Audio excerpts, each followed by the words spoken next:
Друзья, мы продолжаем. Я с большим удовольствием хочу пригласить на сцену Сиддика Хана, известного предпринимателя, генеральный директор Globalink Logistics Ltd, член Президиума Союза транспортников Казахстана KAZLOGISTICS. Кроме этого, председатель Комитета по транспорту и логистике в Палате международной торговли Китая. Совершенно потрясающая история. Сиддик Хан начинал свой бизнес в области логистики на Ближнем Востоке в 90-м году. В 93-м году перешел в бизнес, основал собственную компанию. В 2017 году его компания слилась с компанией Kerry Logistics Network Limited. В настоящий момент общая численность 25 тысяч человек, 1000 пунктов складских, 4,2 миллиона квадратных метров складских терминальных площадей, 8 тысяч грузовых автомобилей в 55 странах мира. И сейчас эта объединенная компания входит в 10 крупнейших логистических компаний мира. Совершенно потрясающая история. Пожалуйста, аплодисменты. Сиддик Хан выступит на английском языке. Нам поможет профессиональный бизнес-переводчик Алия Сейдханова. Сиддик Хан, the floor is yours. Thank you. Can you hear me? So I'll use the third official language of Kazakhstan, English. How many of you speak English or understand English? Я буду говорить на третьем официальном языке Казахстана, на английском языке. Практически я вижу, что все понимают английский язык. First of all, YPO. My favorite part of the word is young. That's how we feel. Во-первых, YPO. И любимая часть вообще в мире — это люди. First of all, thank you for YPO organization, international and Kazakhstan. And of course, we are really, every one of us is a champion in terms of giving something back. И хотел бы, во-первых, поблагодарить организацию YPO, как международную, так и казахстанскую, за вот такую возможность. И мы все хотим делиться чем-то. So today, look. Siddik Khan, sorry for interrupting you. So the idea is that everybody speaks English, almost everybody. So maybe we don't need translation. Вы согласны, если мы перейдем полностью на английский язык? Аплодисменты, просто кто согласен? Спасибо, Илья. Спасибо. So, good idea. So look, before I start, I'm not a professional speaker. I'm not a motivational speaker. So I will tell you my story, how I started my business and how I am starting still my business after 25 years. You heard Armanjan, Islambek, they are from Kazakhstan. I came to Kazakhstan. Innovation, uniqueness. When I was 24, I grew up in England. I'm Pashtun from the tribal belt of Afghanistan and Pakistan. My family lives in England, so I grew up in England.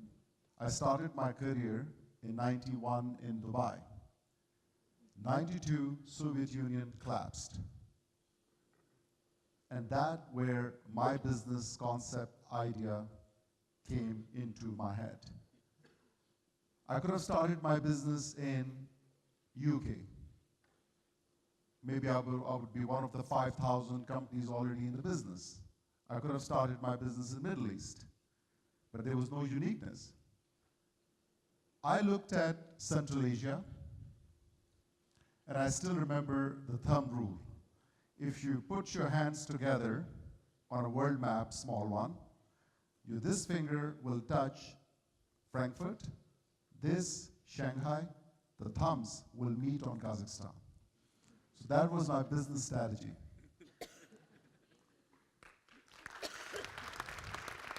I came to Kazakhstan January 1993.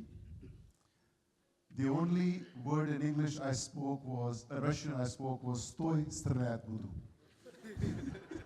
From Rambo 3. If you saw Rambo, the Russian soldier comes and says, "Stoy, strelять budu."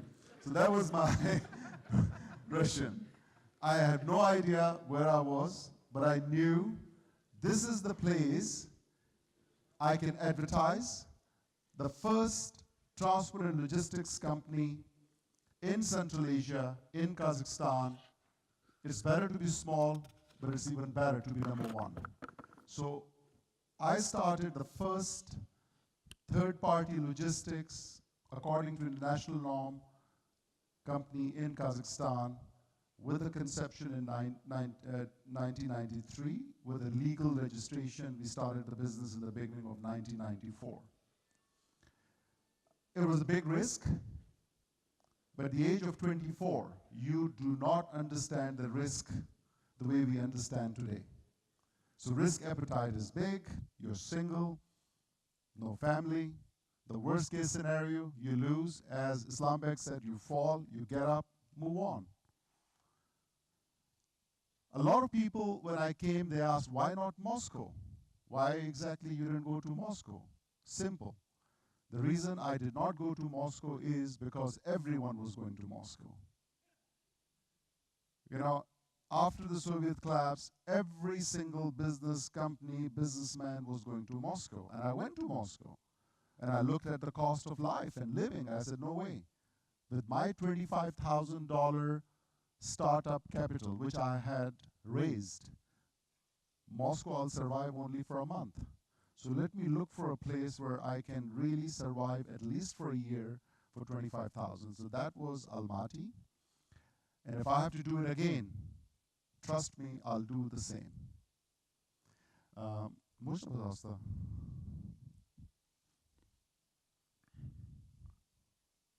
Нету.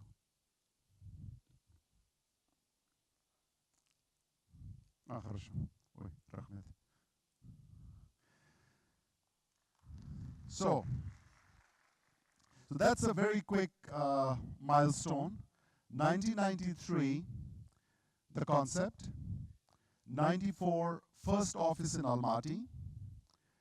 1996, I completed, or I said we, because I already had a team of 15 people, we completed our Central Asian expansion. And this expansion was self-financed because, of course, you know, like in terms of funding, we had very limited funding. So we ran our own training institute. So I was like working during the day, on the weekend I was training people, because you had to train people from scratch. Nobody knew about logistics. And this is, of course, a big changing point in 1996, the hyper growth in Central Asia, because you were the only one. And I still remember in 96, clients used to take appointments to do business with us because there was no one else. And that exactly brought us to the phase in 2000. This is where we realized now we are operating in more than 7-8 countries. We need to reinvent our business, so we chose Dubai as a hub to headquarter our business. I'll explain to you later on why Dubai. Between 2002 and 15, we further expanded. End of 2015, we were operating in 32 locations in 18 countries, and was titled as one of the fastest growing logistics company in the region. We reach to the peak and you become the biggest of the smallest or smallest of the biggest. Dilemma. And this is where I had to make a decision. It's time to let go of control. Because, you know, for entrepreneurs, for businessmen, letting go of control is one of the hardest things.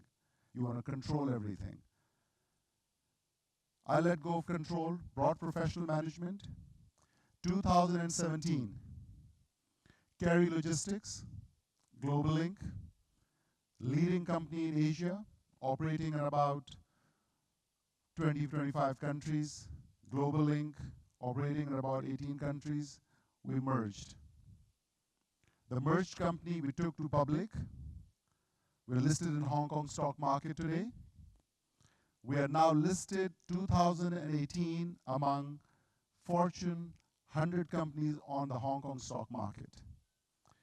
We operate in 55 countries. Of course, you know, since 2017 till today, we made 5 acquisitions. We are acquiring companies in different parts of the world where we are weaker. Today, as a company,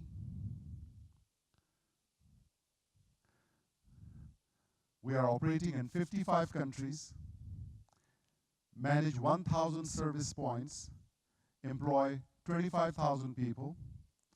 And 2019, our forecast is to produce $3.9 billion in sales.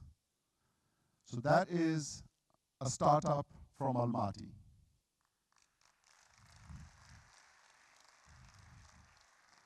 By a person who only knew the words "Toisterladbudu." So can you imagine what you can do? This is reality. You know, of course, the journey has been very difficult, but the point which I explained earlier, you have to create a uniqueness. Every business has to have some unique point. Look at Uber. They had some unique idea. Today there's more than 1 dozen Ubers around the world, but still Uber is Uber. So when you look at your business, there's a question, what business I can start with 2 million tenge? It's a lot of money. And I would say you should start something which no one has yet thought. And do not limit yourself only to your home zone or comfort zone. I'll do everything near my house, in Almaty, in Astana. Look around. World is small, but world is big. Your 2 million tenge might give you a much better possibility starting a business in a smaller province, oblast, than doing in Almaty. So that was exactly, for me, was very important that I had to find a place which would add some uniqueness to my business. And that was, of course, the business case. This is something which I like to show you on belts and roads. My business, concept in '93 was East and West. How to link East to West overland through Central Asia. That program became Silk Road. In 2013, at Nazarbayev University, President Xi Jinping gave a new slogan, Belts and Roads. So this program has been changing, but the basic concept, the map remains. So today, what you see on the map, we have become definitely #1 private sector operator between East and West. In China, we are #3 in terms of size, of course, after 2 state-owned companies. In Kazakhstan, I think we're among top 3, of course, after Kazakh Railway, KTG, as a state-owned company. In a private sector, we would definitely consider ourselves as not one. So whichever country we operate, we have a strategy. If we cannot occupy top 10 positions, we will leave the country, because there's no point to be in a business as top 30, top 40. So if we cannot be top 10, now as a listed company, we have possibilities that we can acquire whoever is within top 10. So of course, the business dynamics, everything changes as your business grows. This is something which I explained to you, very important part, that if you look at the 3 stages of entrepreneurship, with my own experience, this is something which I have written based on my own experience, how I built the business. And I can tell you one thing, stage 1 to stage 3, I completed in 12 months. And if I look back today, if I would have taken any more time of thinking, I decided to come to Central Asia, and I was here within 90 days. And I still remember, I had no clue where am I going. I was scared. I used my fear as my tool. If I did not make that decision to leave my comfort zone and come, trust me, my business would have never started. After coming, I had a return ticket. And I almost used that return ticket about 20 times in the first month, because I came in January, it was cold. And then I remember tearing, old tickets, tearing this ticket apart and throwing it away. It was really painful, because that time the cost of ticket was $200. And I decided to really destroy the ticket, because that's the only way I could stay back. And if phase 2 and phase 3 we completed in the first 12 months, a lot of discouragement from people, especially, like people who know you, your family. What the hell are you doing? You're crazy. Why you went there? And of course, if you are convinced, you will go against all those negative advices. Completing the second phase of incubating the idea and putting in practicality, establishment, registration. If I would have delayed that because people were not really, friendly, or I could not speak the language, or, there was a lot of negative emotions toward the whole concept, I would have gone back. So what I want to say is that if you want to start something, do your homework, take calculative risk, set up a timeline, and do not look back. Do not stop. If you stop, you will stop. Your business idea will die with it. When it happens, no, it will not happen. You do it, and do it when you are full of that energy, positive energy, and try to pick the people who give you the positive energy rather than people who take energy from you by discouraging you that your idea is too big. Of course, the last phase, number 4, this is once the business starts thriving, once the business starts moving. And this is the phase, again, extremely important, when we decided to move our business headquarters to Dubai because we're in multiple countries. We're looking at a central headquarters because we have a further plan to grow. But I tell you, the biggest secret is that I wanted to let go of control. As a CEO, I was controlling everything. As a startup, when you're a CEO, you're everything. You're a finance manager, you're a marketing manager, you're a sales manager, you're even changing the bulbs in the office at night. You do everything. You're a control freak. You're multitasking. And this is where, we decided to change the headquarters to bring professional management. The back office function, finance, strategy, marketing, everything we moved because I knew until and unless I don't move my control center and control out of my hand, I will always stay as a small, medium-sized company.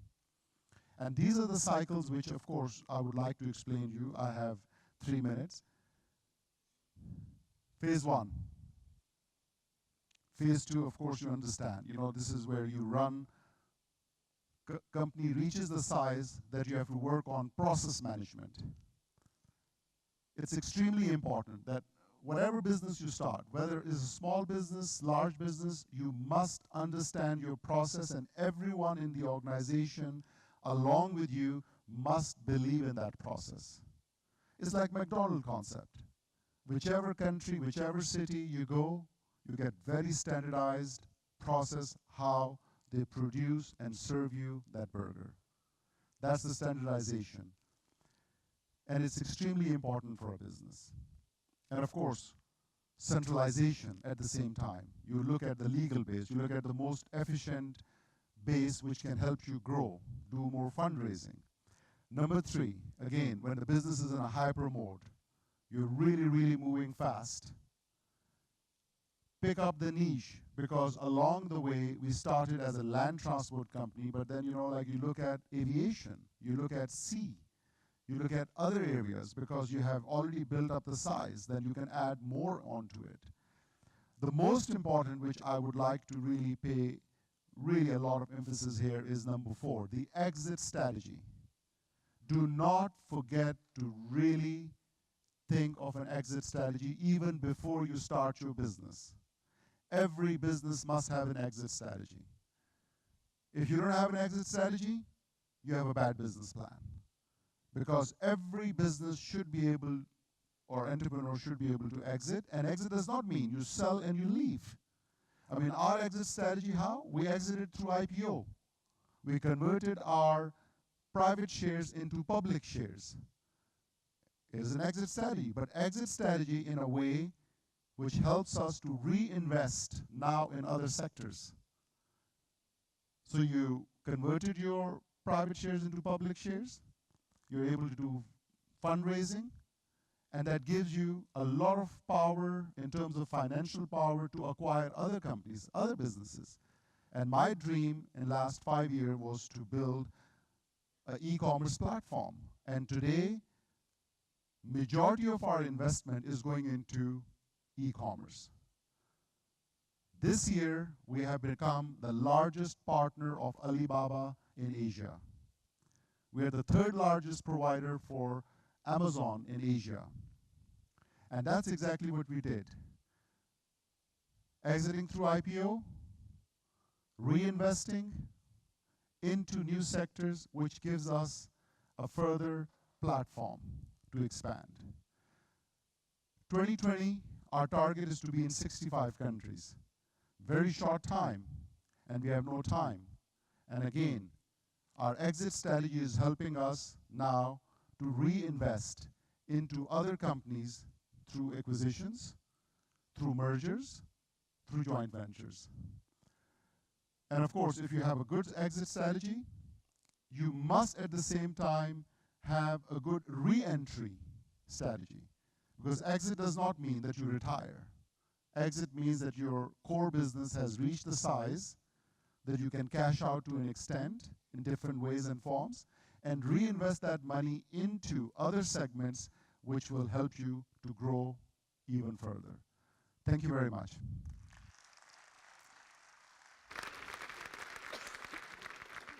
Вопрос.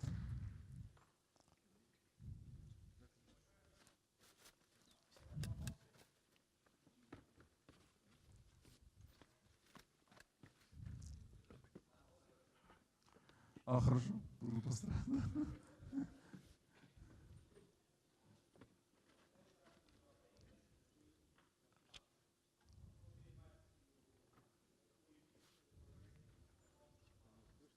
Long-term partnership. One thing. Integrity. If you have the integrity, you will have a long partnership. Partnership without integrity and honesty is not a partnership. And that's my answer. Stay honest and keep your integrity. If you do that, your partners will feel it. And your partnership will be very long.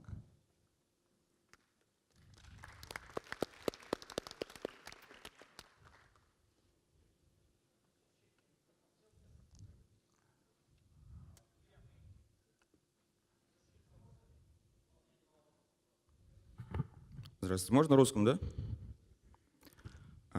Спасибо за ваш спич. Я хотел задать вопрос по поводу блокчейн. Что вы думаете о блокчейн в логистике? И действительно, блокчейн поможет решить проблемы в логистике? Спасибо. Хороший вопрос. Давайте на английском я объясню. Blockchain, of course, is already now very much involved in logistics sector. 50% of the documentation in logistics sector has now gone. Just give you an example. When we carry, we do a lot of transportation of commodities. By the time you load a ship of sugar, by the time it reaches the final destination, it changes 5 ownership contracts.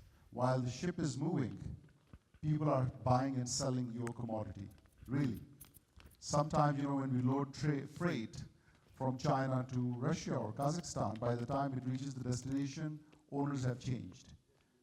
Before, it was really a lot of work that you have to do reproduction of documents, consignment notes. Right now, everything is digital. We get a message, change the consignee or owner, we're able to do that in a blockchain. And the entire evidence of buying till the time you sell is all evident through the blockchain process. And I believe that within the next 5 to 10 years, up to 70% of the global logistics and shipping industry will move to blockchain. It is not a question of if, now the question is when. Even we have seen that there are test projects, pilot projects in Kazakhstan. We're already doing that with few exporters of minerals, that they started using blockchain for their contracts as well. So I would say blockchain definitely is high in demand, and that's one area I would recommend. Please look into it, because today we don't have too many specialists of blockchain. We're bringing people from outside.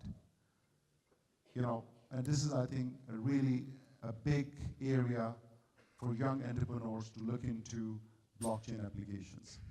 Thank you. The last question before coffee break, Ахим, можно вопрос? please. Ахим, я Hello отсутствую. everyone, Mr. Han.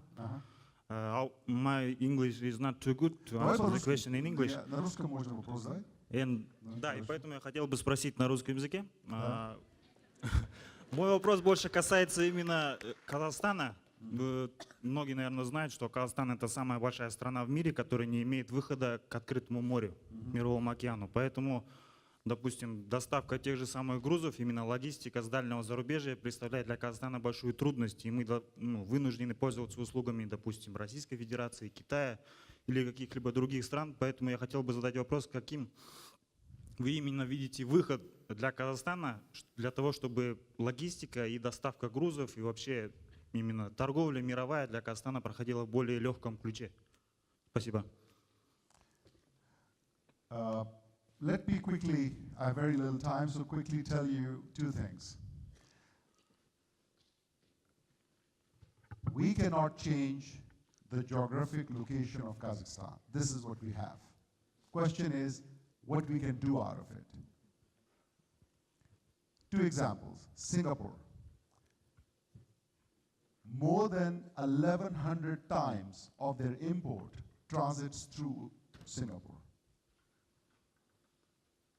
More than 1,100 times, they created a logistics hub for Asia. Ships, aircrafts, trading, everything comes into Singapore and gets distributed. Dubai, 2020 Expo. You know what's the theme of Expo? Logistics. Dubai. I'm not talking about Abu Dhabi. Dubai. More than 65% of the GDP is based on logistics. The world's largest port, now they build the world's largest airport, interconnected. 69, almost 70% of the freight, the import, is not for UAE, it is for the region. Kazakhstan, you have the same possibility. Let's wake up to the fact we are living next door to the second largest economy in the world, China. We're living next to Russia, which is, if you look at it, G10. It's a G10 country. Whatever political issues they have, but this is really a sizable economy. In Kazakhstan, you are the only gateway into Caspian Sea and Black Sea. Alternative route into Black Sea.